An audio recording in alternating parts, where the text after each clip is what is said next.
ദിവസം ഒരു കർഷകൻ കാട്ടിലൂടെ നടക്കുകയായിരുന്നു.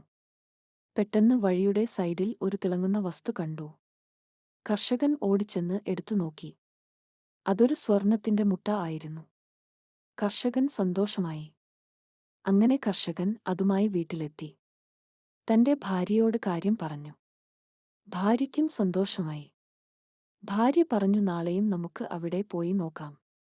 അങ്ങനെ കർഷകൻ പിറ്റേ ദിവസം രാവിലെ തന്നെ അവിടെ പോയി നോക്കി. അപ്പോൾ ഒരു കോഴി മുട്ടയിടുന്നത് കണ്ടു. അതും സ്വർണ്ണ മുട്ടയാണെന്ന് കർഷകന് മനസ്സിലായി. അന്നും കർഷകൻ മുട്ടയും എടുത്ത് വീട്ടിൽ പോയി.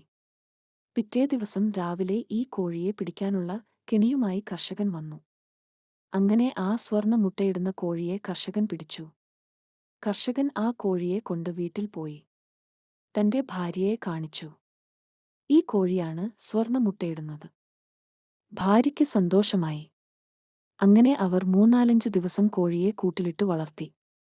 ദിവസവും അവർക്ക് സ്വർണ്ണമുട്ട ലഭിക്കാൻ തുടങ്ങി. അങ്ങനെ ഒരു ദിവസം അത്യാഗ്രഹിയായ കർഷകന്റെ ഭാര്യ കർഷകനോട് പറഞ്ഞു, ഇതിന്റെ വയറ്റിൽ നിറയെ സ്വർണ്ണമുട്ടയാണ്. നമുക്കിതിന്റെ വയറു കയറി സ്വർണ്ണമുട്ട എല്ലാം എടുക്കാം. കർഷകനും സമ്മതിച്ചു. അങ്ങനെ അവർ ആ കോഴിയുടെ വയറു കീറി നോക്കിയപ്പോൾ ഒന്നുമില്ല. കോഴി ചത്തുപോവുകയും ചെയ്തു. തന്റെയും ഭാര്യയുടെയും അത്യാഗ്രഹം കൊണ്ട് ദിവസവും കിട്ടിക്കൊണ്ടിരുന്ന സ്വർണ്ണ മുട്ട കർഷകൻ കിട്ടാതെയായി. അങ്ങനെ കർഷകൻ സങ്കടമായി. ഈ കഥയിലൂടെ നാം എന്ത് മനസ്സിലാക്കണം കൂട്ടുകാരെ? അത്യാഗ്രഹം ആപത്താണ്. കൂട്ടുകാരെല്ലാം ചാനൽ സബ്സ്ക്രൈബ് ചെയ്യാൻ മറക്കരുത്.